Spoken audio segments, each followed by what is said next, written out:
எல்லாத்துக்கும் வணக்கங்க. ஒரு ஊர்ல வியாபாரி ஒருத்தர் இருந்தாரு. அவர் வந்து டெய்லி வியாபாரம் குதிரையில போய் வியாபாரம் பார்த்துட்டு வர வழியில ஒரு அடர்ந்த காடு, குளிர்ச்சியான காட்டுல ஓய்வெடுக்க குதிரைய பக்கத்துல இருந்த மரத்துல கட்டி போட்டுட்டு நல்லா ஓய்வெடுத்தாரு. அப்புறம் அந்த வழியில இருந்து ஒரு வீரர் வராரு. வீரர் வந்து வியாபாரி குதிரை பக்கத்துலயே கட்டி போட்டாரு. அதுக்கு வந்து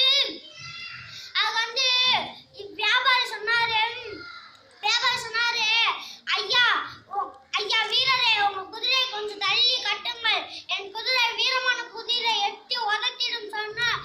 அப்புறம் அந்த வீரர் வீம்புக்குன்னு பக்கத்துல கட்டி போட்டு சாப்பிட போயிட்டாரு. சாப்பிட போனோடனே அந்த வியாபாரி குதிரை வீரனோட குதிரையில வயிற்றுல மிதிச்சு தள்ளி விட்டு வீரன் குதிரை கால் உடஞ்சு போச்சு. அப்புறம் வந்து பாக்குறாரு, வியாபாரி இந்த பாரு, என் குதிரை வயிற்றுல மிதிச்சு கால் உடச்சு போடுச்சு, நீ எனக்கு ஏதாவது தந்தை ஆகும்னு சொன்னப்ப தலைமுறை போய் அப்படின்றப்ப வா வா நம்ம நீதிபதிட்டு போலான்னு சொல்லிட்டு போனாரு. அப்ப வந்து அந்த வீரர், ஐயா இப்படி வந்து நான் வந்து என் குதிரை பக்கத்துல கட்டி போட்டு சாப்பிட போயிட்டேன். என் குதிரை வந்து என் குதிரை வயிற்றுல மிதிச்சு காலை உடச்சு பிடிச்சு, அது ஏதாவது தந்தை ஆகணும்.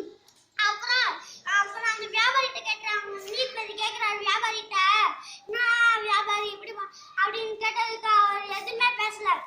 அந்த வீரர் சொல்றாரு, ஐயா அவர் நல்லா பேசுவாரியா. அவர் சொன்னாரு, நீங்க வந்து ஐயா வீரரே, நீங்க என் குதிரை பக்கத்துல கட்டி போடாதீங்க, என் குதிரை வீரமான குதிரை எட்டி உதச்சிடுவேன் அப்படின்னு சொன்னது. ஆனா நான் தான் கேட்கல அப்படின்னு சொன்னார். அப்புறம் நீதிபதி வந்து, நீதான் தப்பு செஞ்சிருக்க, எந்த இதுவுமே தர தேவையில்லை, இதான் நாட்டமோட தீர்ப்பு அப்படின்னு சொல்லிட்டாரு. அப்புறம் வந்து ஆசிரியர்கள் சொல்றத படிச்சுட்டு வந்துடணும், படிச்சுட்டு இல்லைன்னா ஸ்கூல்ல வந்து துன்பம் உண்டாகும். அது மாதிரி ஆசிரியர் சொல்றத எழுதிட்டு வரணும், இல்லாட்டி ஸ்கூல்ல துன்பம் உண்டாகும். 3ஆம் வகுப்பு மாரீஸ்வரன் காந்தி ஜான்ப பள்ளி பொட்டலப்பட்டி